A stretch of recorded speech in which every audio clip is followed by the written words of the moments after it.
ప్రభునందు ప్రియమైన దేవుని బిడ్డలకు మన ప్రభు అయిన యేసుక్రీస్తు నామున శుభములు కలుగునుగాక. ఈరోజు మనము దేవుని యొక్క పిల్లలముగా ఆయన మనకు తండ్రిగా మొట్టమొదటిగా మనము జ్ఞాపకం చేసుకుంటూ ఆ ప్రభువుకు నమస్సుమాలు అర్పించుకుంటూ మరి ప్రణుతించుచూ ఉన్నాను. నా బ్రతుకులు ఆయన చేసిన మేళ్ళు ఇన్నన్ని కాదు, అవి లెక్కలేనన్నవి, అవి నా తల వెంట్రుకలకు మించి ఉన్నాయి. అందును బట్టి నా హృదయాన్ని తెరిచి ఆ ప్రభువుకి నేనేమివ్వగలను అని కృతజ్ఞతాస్తుతులు స్తోత్రములు చెల్లించుచూ ఉన్నాను. ఈ గంభీరమైన ఈ సాక్ష్యము నా బ్రతుకులో, నా యొక్క వైవాహిక జీవితంలో, మా యొక్క కుటుంబ జీవితంలో ఉన్న అనేకమైన పరిస్థితులు వర్ణించడానికి అలవి కాదు. అవి ఒక్క నిమిషాలు చెప్పలేను. అందును బట్టి అంత గొప్ప దేవునికి కృతజ్ఞతలు మాత్రము చెల్లించుచు ఈరోజు వాక్య భాగం కొరకు మనం ముందుకు సాగిపోవడానికి మనం ప్రయత్నము చేద్దాం. దేవునికి మహిమ, ఘనత, ప్రభావములు కలుగునుగాక. ఈ పరిశుద్ధ బైబిల్ గ్రంథం నుండి జకర్యా గ్రంథం పుస్తకాలు తీసుకుని వచ్చిన వారు దయచేసి జకర్యా గ్రంథం చూద్దాం. 10వ అధ్యాయం. 10వ అధ్యాయంలో ఏమి వ్రాయబడి ఉంది? దయచేసి త్రివేణి గారు చదువుతారా? ఒక లైన్ చదవండి.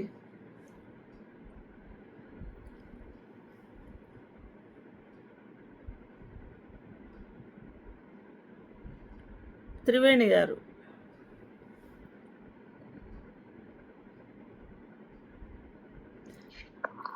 హలో. Yes, hello. మీరు చదవండి. వినిపిస్తుందండి? ఎస్. ఓకే అండి. జకర్యా గ్రంథము 10వ అధ్యాయము. ఎన్నో వచనం అండి? 1వ వచనం. కడవరి వానాకాలమున వర్షము దయచేయమని యెహోవాను వేడుకొనిడి. ప్రతి వాని చేతుల్లోనూ పైరు మొలుచున్నట్లు యెహోవా మెరుపులను పుట్టించును, ఆయన వానలను మెండుగా కురిపించును. చాలండి. కడవరి కాలమున వానకాలము వచ్చింది. ఏంటండి? వానకాలము వచ్చింది. ఆ వానకాలములో ఏం కురుస్తుంది? వానాకాలంలో వర్షాలు కురుస్తాయి. వానాకాలంలో వర్షాలు లేకుండా ఎండిపోయిన స్థితిలో ఉంది ఆ దినాల్లో.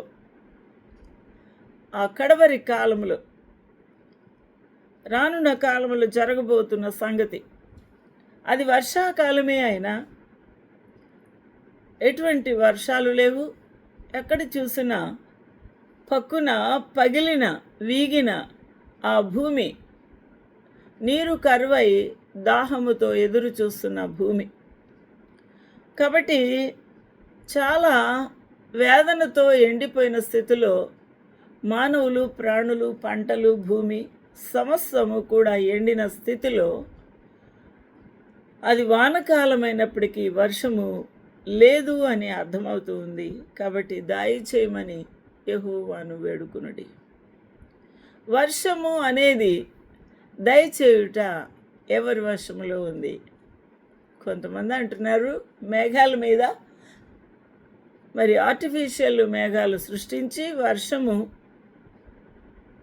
క్రియేట్ చేస్తున్నారు, వర్షము కురిసేలాగా. ఎంతకాలం అది? అది కొన్ని గంటలు, కొన్ని రోజులు అయి ఉండవచ్చు. అక్కడక్కడ సమస్తమైన ఆకాశమునకు, సమస్తమైన భూమికి సరిపోను వర్షము ఎట్టి పరిస్థితుల్లో మానవుడు దయచేయలేడు, ఇవ్వలేడు.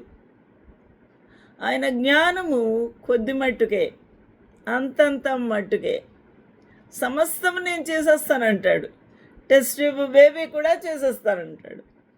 ఏఐ ద్వారా కూడా మనిషిని చేసి అన్ని పనులు చేస్తానంటాడు. కానీ అది ప్రభువు సృష్టించిన విధానములు సంతృప్తికరంగా ఉండదు. అందువల్ల మానవుడి యొక్క ప్రయత్నము, అది కేవలము ప్రయత్నము, అది 100% మానవులకు సమృద్ధినిచ్చేది కాదు. ఈ యొక్క జకరియా కాలంలో 10వ అధ్యాయం రాస్తున్నప్పుడు ఎండిన భూములను చూసి, ఆ కడవరి కాలములో వర్షాకాలం అయినప్పటికీ కూడా వర్షము లేని స్థితిని బట్టి యెహోవా వైపుకు సమస్తమైన మనుషులు తిరుగుమంటున్నాడు. సమస్తమైన మనుషులు యెహోవా వైపు చూడాలి, సృష్టికర్త వైపు చూడాలి. ఆయనకు వర్షము దయచేయమని వేడుకోవాలి, ప్రార్థించాలి, మనవి చేయాలి, ఆయనను బతుమాలుకోవాలి. ఎంత బాగుంది చూడండి. వేడుకొనుడి, యెహోవాను వేడుకొనుడి. ప్రతి వాని చేనులోను పైరు మొలుచున్నట్లు, ప్రతి వాని చేనులో కూడా పైరు మొలుచున్నట్టు. గింజలు విత్తనాలు వేస్తాడు, చల్లుతాడు, కానీ సమృద్ధి అయిన నీరు ఇక్కడ ఆ భూమి మీద లేనప్పుడు ఆ యొక్క విత్తనము మొలకెత్తదు. ప్రభు కృప కావాలి అక్కడ. అందువల్లనే యెహోవా దేవుని వేడుకొనుడి. ప్రతి వాని యొక్క చేనిలో పైరు మొలుచున్నట్లు యెహోవా మెరుపులను పుట్టించును, ఆయన వానలను మెండుగా కురిపించును. ఎప్పుడు? నువ్వు వేడుకున్నప్పుడు, ఆయన వైపు తిరిగినప్పుడు, ఆయనను మొర్రపెట్టుకున్నప్పుడు, ఆయన కృప కొరకు కాచుకున్నప్పుడు దయ చూపించే దేవుడు. ప్రతి వాని చేని కూడా మొలకెత్తుతుంది. ప్రతి వాని చేని మొలకెత్తుతుంది. అది దేవుని యొక్క వర్షము చేత వానలు మెండుగా కురిపించును. దేవునికి మహిమ కలుగును గాక. మ్యూట్లో పెట్టుకోండి. దేవునికి మహిమ కలుగును గాక. ఈరోజున త్రివేణి గారు మ్యూట్లో పెట్టుకోండి. ఈరోజున మనము దేవుని వైపు తిరగవలసిన అవసరం ఉన్నది. ఆయనకు బతుమాలుకుంటూ అందరి గురించి ప్రార్థించవలసిన వారమై ఉన్నాము. హల్లెలూయా. ఈరోజున ఇశ్రాయేల్ వారు ఎలా ఉన్నారంటే, దేవుని వైపు తిరగకుండా, దేవుని ప్రార్థించకుండా, ఆయనకు వారి హృదయం తెరుచుకొని బతిమాలకుండా వారు ఏం చేస్తున్నారు? గృహదేవతలు వ్యర్థమైన మాటలు పలికిరి, సోదగాండ్రకు నిరర్ధకమైన దర్శనములు కలిగినవి, మోసముతో కలలకు భావము చెప్పిరి, మాయగల భావములు చెప్పి ఓదార్చరి. కాబట్టి గొర్రెల మందలు తిరుగులాడునట్లు జనులు తిరుగులాడిరి, కాపరి లేక బాధనుందిరి. వీరేం చేశారండి? ఆ దేవతకి వెళ్ళి మొక్కుబళ్ళు చెల్లిస్తున్నారు, ఆ దేవతకి వెళ్ళి బలి అర్పిస్తున్నారు, ఆ దేవతకి వెళ్ళి వారి యొక్క బిడ్డల్ని బలి అర్పిస్తున్నారు, హోమాలు ధూపాలు వేస్తున్నారు. ఆ దేవత వచ్చి సోదను చెప్తుంది.